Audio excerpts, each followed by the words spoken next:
This channel does not promote any violent, harmful, or illegal activities. All content provided by this channel is meant for an educational purpose only.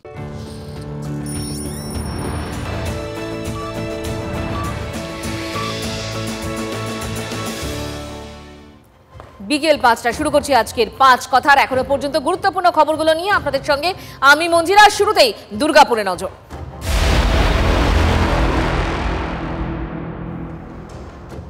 সকাল থেকেই আমাদের নজর দুর্গাপুরে, তার কারণ আরজি করের পর এবার দুর্গাপুরের আইকিউ সিটি মেডিকেল কলেজ, সেখানে রাজ্যে ফের ডাক্তারি পড়ুয়াকে ধর্ষণের অভিযোগ। দুর্গাপুরে বেসরকারি মেডিকেল কলেজের দ্বিতীয় বর্ষের ছাত্রীকে গণধর্ষণের অভিযোগ। ওড়িশার জলেশ্বর থেকে বাংলায় পড়তে এসেছিল ওই পড়ুয়া, আর তারপরেই এই ভয়াবহ নির্যাতনের শিকার। পরিবার সূত্রে খবর, গতকাল রাত 8:30 নাগাদ ওই পড়ুয়া খাবার আনতে কলেজের বাইরে বেরিয়েছিলেন। অভিযোগ, সেই সময় কয়েকজন যুবক ওই তরুণীর পথ আটকায়। বেসরকারি হাসপাতালের পিছনের দিকে একটি রাস্তার পাশে জঙ্গলে নিয়ে গিয়ে গণধর্ষণ করা হয় ছাত্রীকে। গণধর্ষণের পর ছাত্রীর মোবাইল ছিনিয়ে নেওয়া হয় বলে অভিযোগ। ছাত্রীর সঙ্গে এক সঙ্গী হাসপাতালে ভর্তি করে তাকে।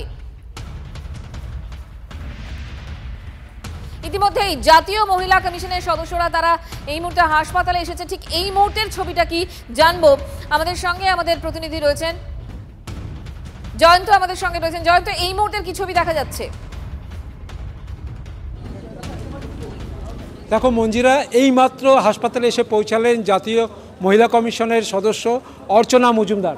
তিনি দেখুন এই গেট দিয়ে তিনি ঢুকে গেলেন, কিন্তু যেটা আমরা যখন এই গেট দিয়ে আবার তার সঙ্গেই ভেতরে ঢুকতে গেছিলাম এবং তিনি যে হাসপাতাল কর্তৃপক্ষের সঙ্গে কথা বলছেন সেটা জানার চেষ্টা করছিলাম, তখন এখানে যে নিরাপত্তা রক্ষীরা আছে তারা এই গেটে কিন্তু আবার তালা দিয়ে দিচ্ছেন বারবার এবং বন্ধ করে দিচ্ছেন। মিডিয়ার কোনো কর্মীরা যাতে ভেতরে না ঢুকতে পারে তার চেষ্টা করছেন।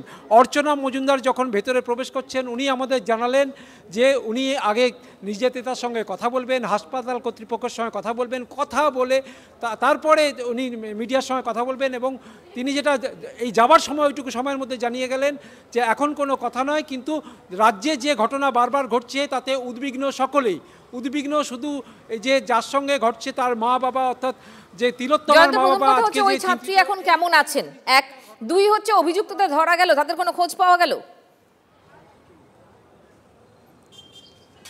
দেখো, এই যে নির্যাতিতা সে এই হাসপাতালেই ভর্তি, যে হাসপাতালে সে পড়ুয়া, সে এখন তার অবস্থা মানে খারাপ কিছু না, সে চিকিৎসাধীন রয়েছে, তার চিকিৎসা চলছে। এতটা পর্যন্ত হাসপাতালের অন্য সূত্রে আমরা জানতে পেরেছি, হাসপাতাল কর্তৃপক্ষ আমাদের কিছু না বললেও। আর পুলিশের কথা যেটা বলছো, পুলিশ এই ঘটনায় এখনও পর্যন্ত কাউকে গ্রেপ্তার করতে পারেনি। পুলিশের কাছে একটা বড় সমস্যা হচ্ছে ওই এলাকার কোনো সিসিটিভি ফুটেজ নেই। যে এলাকায় ঘটনা ঘটেছে তার থেকে কিছুটা দূরে সিআরপিএফ ক্যাম্প, দুদিকে দুটো থানা, দুর্গাপুর থানা এখান থেকে 5-7 কিলোমিটার দূরে, 3-4 কিলোমিটার দূরে হচ্ছে নিউ টাউনশিপ থানা, দুর্গাপুর থানার একটা পুলিশ ফাঁড়ি রয়েছে, সেটা হচ্ছে 2 কিলোমিটারের মধ্যে, এরকম একটা জায়গায়। কিন্তু এই রাস্তাটা নির্জন রাস্তা, তার পাশে একটি জঙ্গল রয়েছে, একটা মাটির রাস্তা কাছে, সেই জায়গায় ঘটনা ঘটেছে। সেখানে কোনো নিরাপত্তার কোনো ব্যবস্থা নেই, সেখানে কোনো সিসিটিভি নেই, অর্থাৎ পুলিশকে অন্ধকারে হাতে বেড়াতে হচ্ছে। তবুও পুলিশ চেষ্টা করছে, যেটা আমরা সূত্রে জানতে পেরেছি, এই ঘটনার পেছনে যারা আছে তাদেরকে গ্রেপ্তার করা হবে। ইতিমধ্যে বিজেপি নেতারা যেটা দাবি করছে, পুলিশ যতক্ষণ না উপরতলা থেকে অর্থাৎ নবান্ন থেকে নির্দেশ পাচ্ছে ততক্ষণ পুলিশ নড়ে না। জয়ন্ত, নজর রাখো। আপাতত তোমাকে ধন্যবাদ। আমরা কথা বলছিলাম আমাদের প্রতিনিধি জয়ন্তর সঙ্গে, এবং জয়ন্ত আমাদের যেমনটা জানাচ্ছিলেন, জাতীয় মহিলা কমিশনের যে সদস্য অর্চনা মজুমদার, তিনি এই মুহূর্তে হাসপাতালে পৌঁছেছেন এবং তিনি সাংবাদিকদের সঙ্গে কথা বলবেন। এরপর ধর্ষকদের চরম শাস্তি না হওয়াতেই যে বাংলায় অপরাধ প্রবণতা বাড়ছে সে কথা কিন্তু আরও একবার মনে করিয়ে দিয়েছেন অর্চনা মজুমদার। রাজ্যে আইন শৃঙ্খলার অবনতি ঘটছে, সেজন্যই একের পর এক নির্যাতনের ঘটনা। মন্তব্য রাজ্যসভার বিজেপি সাংসদ হর্ষবর্ধন শ্রীংলার। মা বোনেদের রাস্তায় নামার ডাক ফাল্গুনী পাত্রে। अफसोस की बात है, लॉ एंड ऑर्डर सिचुएशन भी देखना होगा हमें। लॉ एंड ऑर्डर सिचुएशन में डिटेरियोरेशन हो रहा है, काफ़ी कमी है इसमें, मतलब ज़रूर राज्य सरकार को देखना होगा।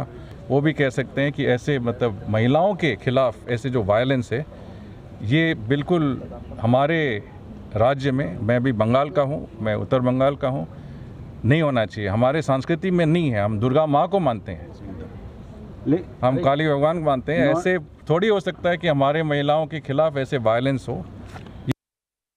হ্যাঁ, নিশ্চয়ই আমি সেখানে যাব এবং আমরা বিভিন্ন জায়গায় যাই, আন্দোলন আমরা সংগঠিত করছি এবং আমরা অবশ্যই যাব। তো মায়েরা বোনেদের আমরা আগ্রহ করব এখন থেকে এই বিষয়ে প্রত্যেকে আন্দোলন করা, নিজেদের জনমত তৈরি করা এবং যে বাংলার মেয়েকে চায় বলে যারা প্রচার করেছিল সেই বাংলার মেয়েরা যে প্রতি ক্ষেত্রে প্রতি জায়গায় ধর্ষিতা এবং খুন হয়ে যাচ্ছে সেটা তার উৎকৃষ্ট প্রমাণ।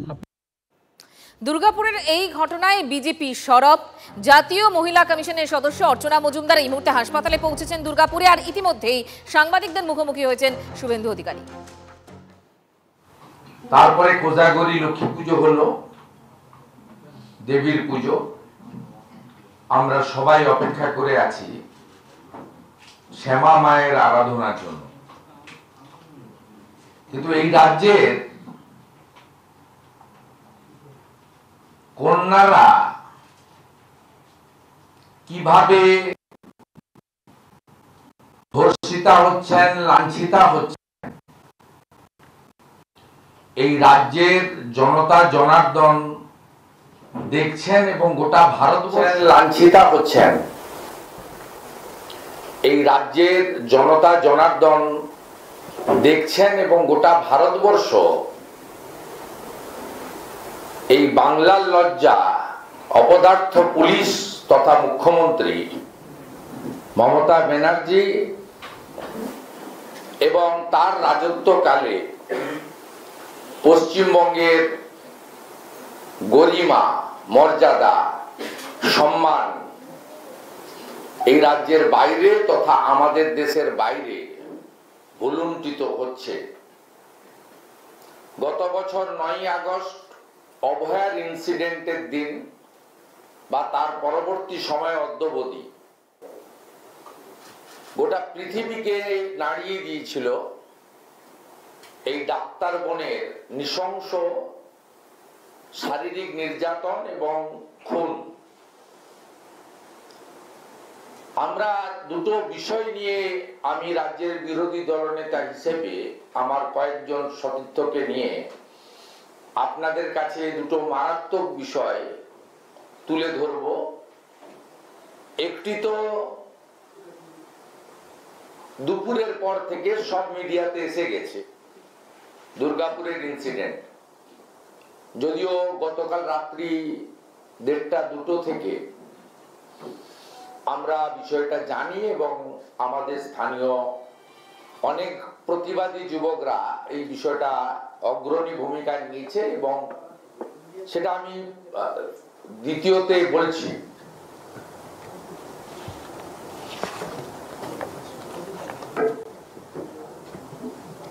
আমাদের জলপাইগুড়ি জেলার রাজগঞ্জে একটি রাজবংশী পরিবারে, যেহেতু ভিকটিমের পরিচয় এবং তার গার্ডিয়ানদের পরিচয় প্রকাশ করা যায় না, গ্রামের নাম বানিয়াপাড়া, পোস্ট অফিস ফুটকিপাড়া, থানা রাজগঞ্জ, জেলা জলপাইগুড়ি। ক্লাস 7-এর ছাত্রী, বয়স 13 বছর, তাকে ধর্ষণ করে তার যে ক্ষতি করেছেন এই ব্যক্তির নাম হচ্ছে ডালিম মোহাম্মদ। তার বয়স 61।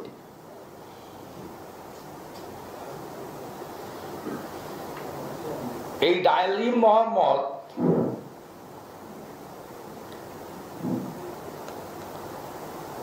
এই ছোট্ট ফুটফুটে কন্যাটিকে শুধু ধর্ষণ করা নয়, তিনি যখন রাজগঞ্জ গ্রামীণ হসপিটালে যান পেটের ব্যথা নিয়ে, ডাক্তারবাবু তাকে জিজ্ঞেস করেন, মা তোমার এই সর্বনাশটা কে করেছে?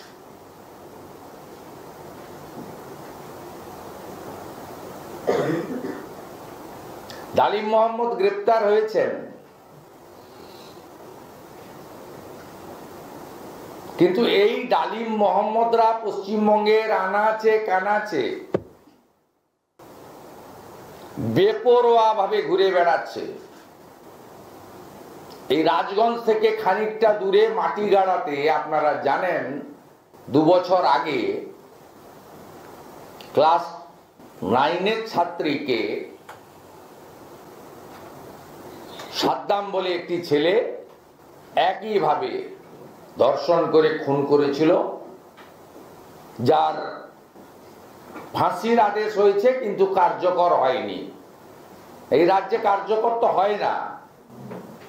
কামদুনির কেসেও 15টা লয়ার চেঞ্জ করে এই মুখ্যমন্ত্রীর সিআইডি ফাঁসির দণ্ডাদেশ প্রাপ্তদের মুক্তি দিয়েছেন এবং তাদের বাড়িতে উত্তর 24 পরগনার বারাসাত পুলিশ ডিস্ট্রিক্টের পুলিশকে বসিয়ে রেখেছেন বাড়ি চৌকি দেওয়ার জন্য। তাই কালিয়াগঞ্জের জাভেদ, মাটিগাড়ার সাদ্দাম আর রাজগঞ্জের ডালিম মোহাম্মদ। আমি প্রথমেই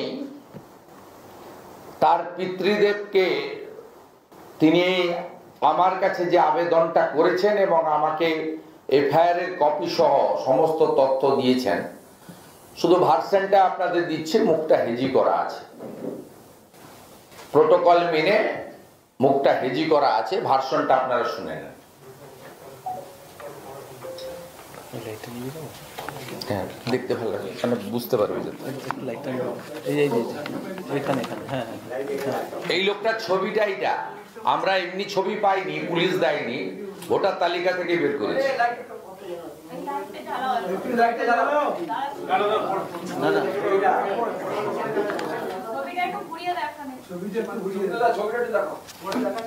এটা ডালিম মোহাম্মদের ছবি।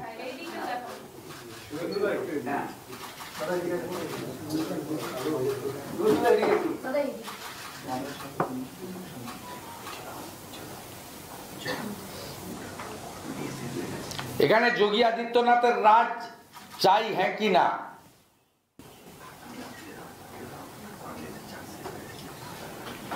এদের তো জমা নিয়ে খরচ করে দেওয়া উচিত ছিল সঙ্গে সঙ্গে।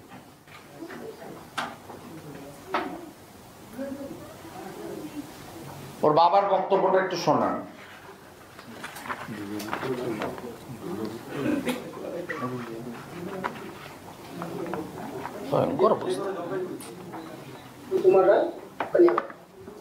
আমার একটা ছোট মেয়ে ক্লাস 7-এ পড়ে,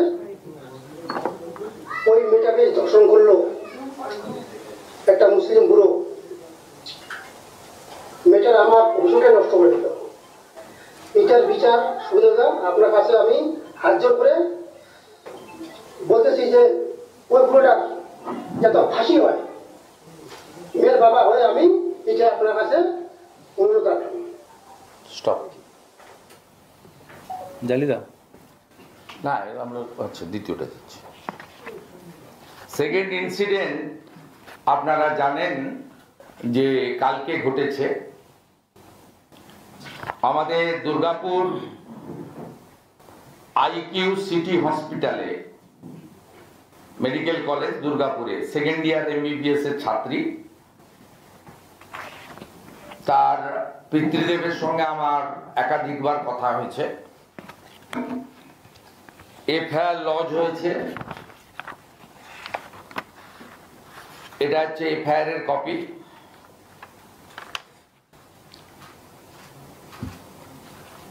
এবং এই মুহূর্তে ভারতীয় জনতা পার্টির কয়েকশো কর্মী, বিধায়ক লক্ষণ ঘোড়ই, বিধায়ক দিবাকর ঘরামি, বিধায়ক নির্মল ধারার নেতৃত্বে থানা ঘেরাও করে আন্দোলন করছে। গতকাল মিডনাইট থেকে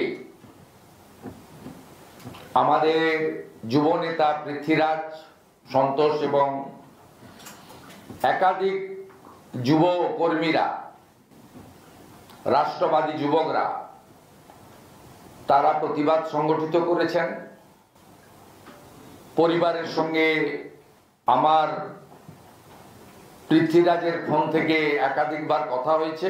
পাকিস্তানি গুপ্তচর সংস্থা আইএসআই এর হয়ে চর বৃত্তির অভিযোগ, রাজস্থানের এক বাসিন্দাকে গ্রেফতার করল সিআইডি। ধৃত মঙ্গত সিং আলওয়ারের বাসিন্দা। পাকিস্তানের এক মহিলা চরের প্রেমের ফাঁদে পড়েছিল মঙ্গল। ঈশা শর্মা নাম করে ওই মহিলা চর তাকে টাকাও পাঠাতো। আরও একবার এই মুহূর্তের খবর আপনাদের জানাই, পাকিস্তানি গুপ্তচর সংস্থা ISI এর হয়ে চর বৃত্তির অভিযোগ। যে ছবি আপনাদের দেখাচ্ছি, রাজস্থানের এক বাসিন্দাকে গ্রেফতার করেছে CID, ধৃত মঙ্গত সিং আলওয়ারের বাসিন্দা। পাকিস্তানের এক মহিলা চরের প্রেমের ফাঁদে পড়েছিল মঙ্গল। ঈশা শর্মা নাম করে ওই মহিলা চর তাকে টাকা পাঠাতো।